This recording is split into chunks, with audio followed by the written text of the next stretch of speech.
Foreign. I worked as a babysitter during my college years just to make some extra money without having to have a set work schedule.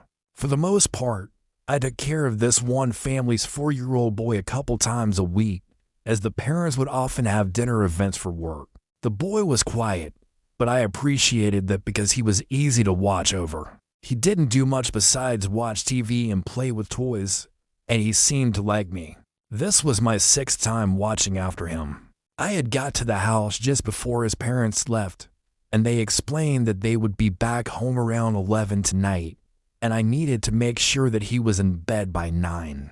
The first few hours went as usual. I watched TV with him and made him a small frozen pizza. After finishing his food, he told me he had to use the bathroom and left for a few minutes. When he returned, he asked me about the shuffling noises coming from the basement. I was confused and immediately turned off the TV. Sure enough, as soon as the TV was quiet, I could clearly hear something moving around down there. It was very faint, though, and I couldn't tell what it was. Seeing the boy was clearly scared, I assured him it would be okay and was probably just a small animal that had gotten in. I told him to wait up here while I go down to see what it was. By this point, the shoveling had already stopped. I'd never been in the basement of this house before, as it was unfinished, and there was never any reason to go down there, so I was definitely being cautious. I opened the door and turned on the light by the stairs.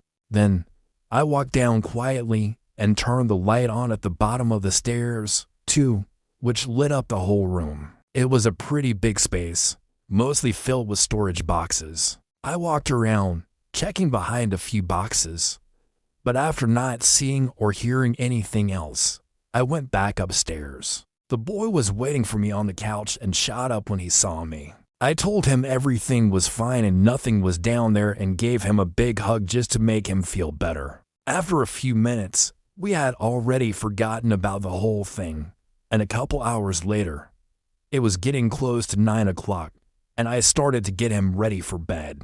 We went upstairs to his room, and I made sure he was ready, then said goodnight and went back downstairs. I sat on the couch for probably 30 to 40 minutes, just scrolling through my phone, before hearing shuffling from the basement again.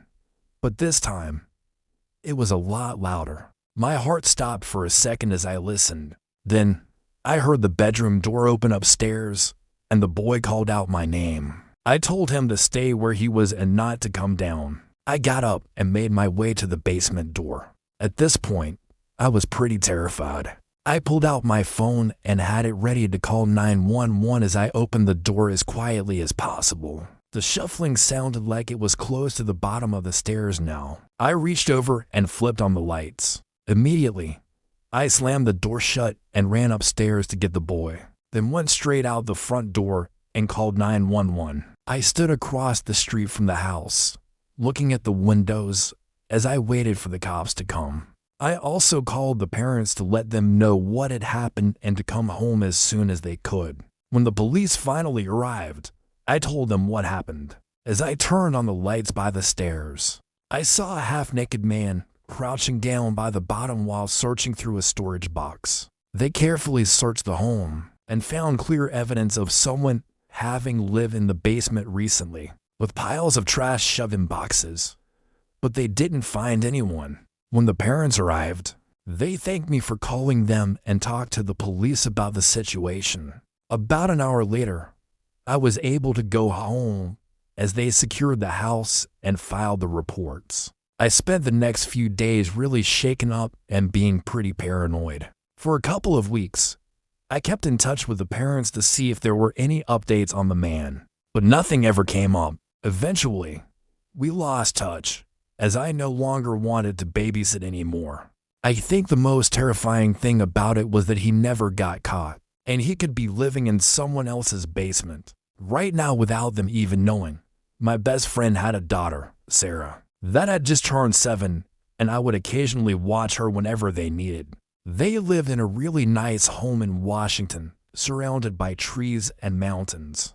The nearest neighbors were a couple miles away, so I always enjoyed the peace and quiet while staying there. Anyways, My friend had asked me if I could watch Sarah for 2 days while she was going on a business trip. I agreed, and a few weeks later, arrived at her house. We talked for a little bit and ate lunch together. Then, she finished packing and headed out to catch her flight. I hung out with Sarah for a few hours, listening to her talk about school and her friends. Then, I took her out to pick up some dinner and dessert. We got back to the house around 8 and agreed to watch a movie just before bed. I sat on the couch and began scrolling through a list of movies to find one when I hear Sarah ask me, "Who's that?" I look where she's pointing, at the front door, and then hear someone knocking. With the house being so isolated, I never thought anyone would come up to the door. Nervously, I walked over and cracked the door open. There was a tall man standing on the porch. He looked a little surprised when I opened the door. "Can I help you?" I asked. He leaned to the left, looking through the crack in the door, then replied, "Sorry, just making sure someone was home." Then he turned away and started walking. Obviously, I found this very strange and a little bit creepy. I closed the door and locked it, then went to the back door and locked it as well. Sarah asked me who it was, and I told her it was just a neighbor. Then went back to the couch and started a movie. We both enjoyed the movie, though it was a little bit longer than I had thought. I told Sarah it was time for bed and then followed her upstairs as she got ready. Once she was in bed, I came back down and sat on the couch. It was a little bit after 10, and I wasn't too tired yet, so I figured I'd turn something on the TV and just wind down for a bit before going to bed. As the TV played, I started to hear a crunching sound coming from somewhere. I muted the show and listened more carefully. It was coming from the back of the house. I went over to the back door and turned on the back porch light. Looking around, I couldn't see anything other than an empty porch with trees in the background. I stayed there, listening for a few more minutes, before eventually heading back to the couch. I wondered if my mind was just messing with me, as I was a little creeped out by being in a house surrounded by a forest in the dark. I always felt safe during the day and actually really enjoyed it, but as soon as the sun goes down, I get a little uneasy. Anyways, I turned up the volume again and decided to lay down as to get myself more sleepy. Apparently, it worked too well, and I fell asleep on the couch shortly after. A couple hours later, I woke up, noticing the TV was still on. I turned it off and sat up, rubbing my eyes tiredly. But then I started to get an uneasy feeling again, as I noticed how silent it was in the house. There wasn't any sound at all. Then, I began to hear that same crunching sound, but this time, clearly sounding like footsteps. It was coming from the right side of the house, which was right by the room that I was in. A few seconds later, they stopped, seemingly right outside one of the windows that had the curtains down. Truly frightened, I walked over to the window slowly and quietly and pulled back the curtain. Nothing was there. I looked around and didn't see anything. I figured I had been imagining it and was just really tired. So I got a glass of water and headed upstairs to get to bed.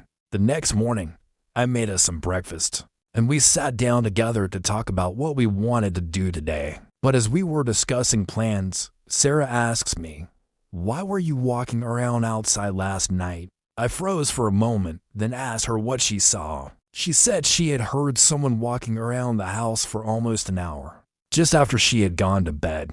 Chills ran down my body, and I told her to stay inside while I went to look around outside. I grabbed a small knife, just in case, and went out the front door. Walking around the house, it was hard to tell if anything was from last night or I'd already been there.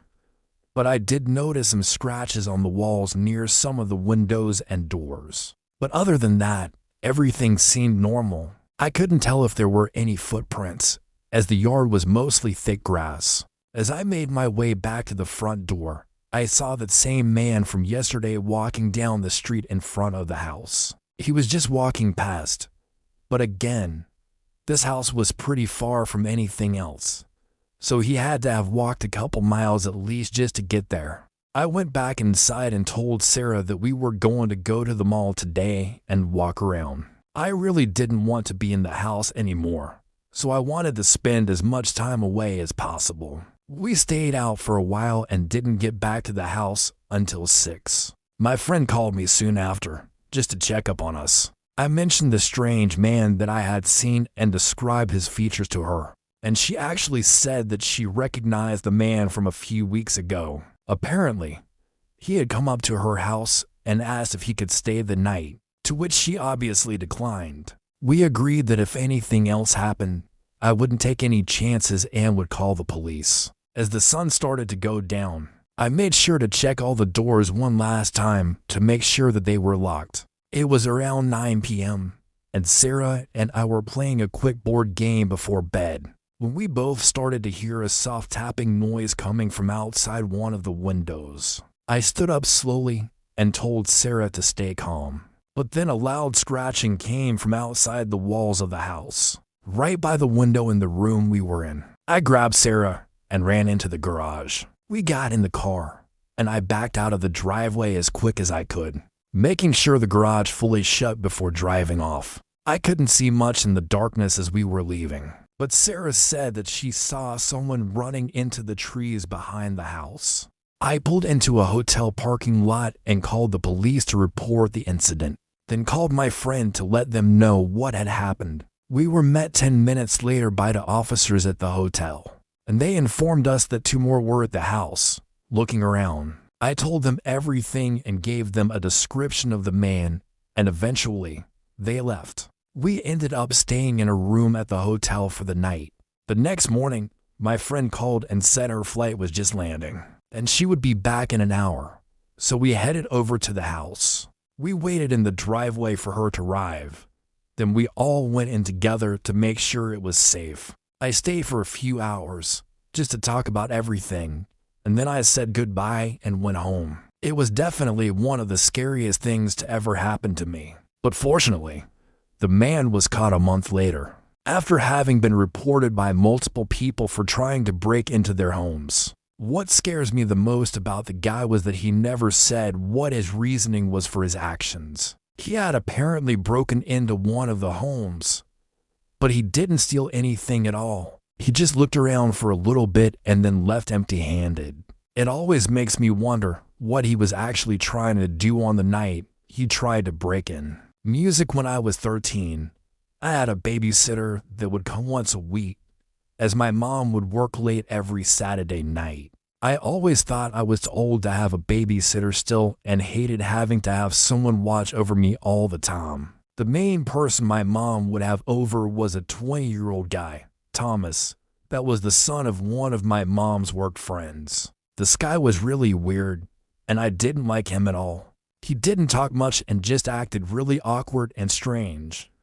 But whenever he interacted with my mom, he would act extra nice and talkative. I would bring it up with her, but she'd always say I was just trying to get rid of him so I could be alone. Anyways, it was a normal Saturday night, and Thomas had just arrived a little late, as usual. My mom talked with him for a little bit and then headed to work.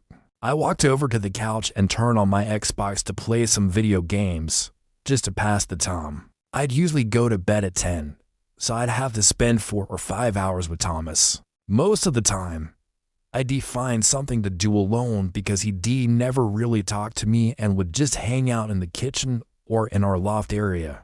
And today was no different. He stayed in the kitchen for a little bit, and after a few minutes, I heard him talking to someone. I tried to listen as best I could, but I couldn't make out what he was saying. The kitchen was right behind the living room that I was in, but he was talking really quietly. He went on for a few minutes, and then the talking stopped, followed by him coming into the living room and standing next to the couch. I looked up at him and saw he was holding his phone. Thomas said someone was going to come over just for a second and not to worry. I didn't really know how to respond other than to just say, okay. It was pretty weird, though, and I knew it was definitely not something any babysitter should do. But I also knew that there was nothing I could really do about it.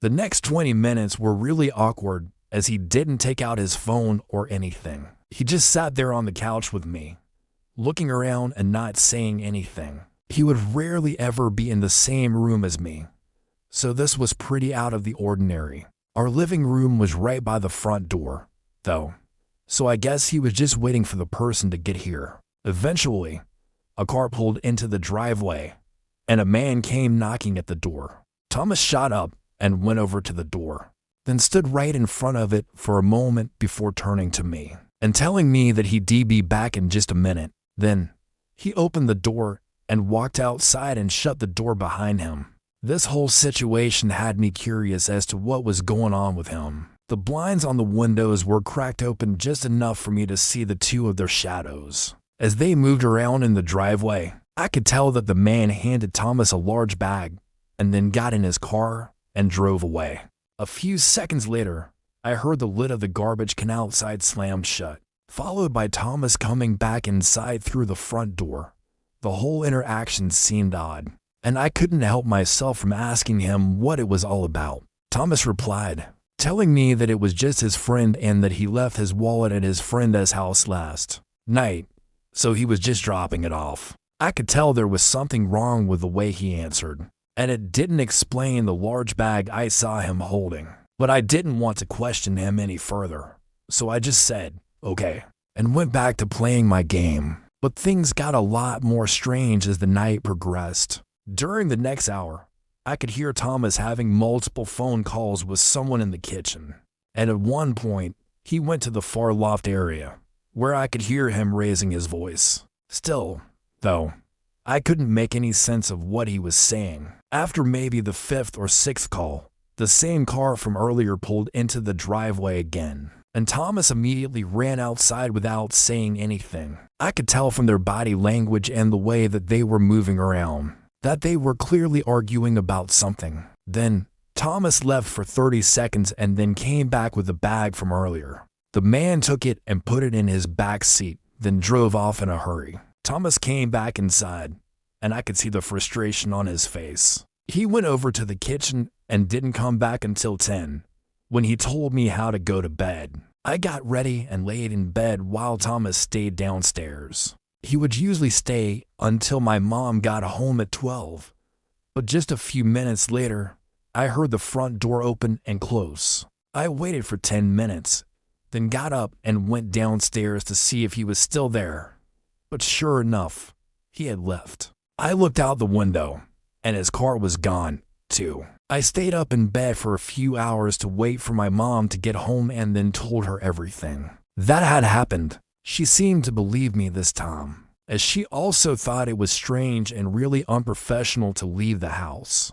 Before she came home, the next day, she tried calling him, but he didn't answer. Eventually, though, she got a hold of her friend, who was Thomas's mom, and asked what happened. And she said that Thomas came home feeling sick. We both knew that was a lie and didn't make much sense, as he could have just called her and told her he wasn't feeling well. Anyways, it's been almost 10 years since all that happened, and I still find myself thinking about how weird the night was. I always wonder what the two were arguing about, why he left, and what was in the bag. Farn.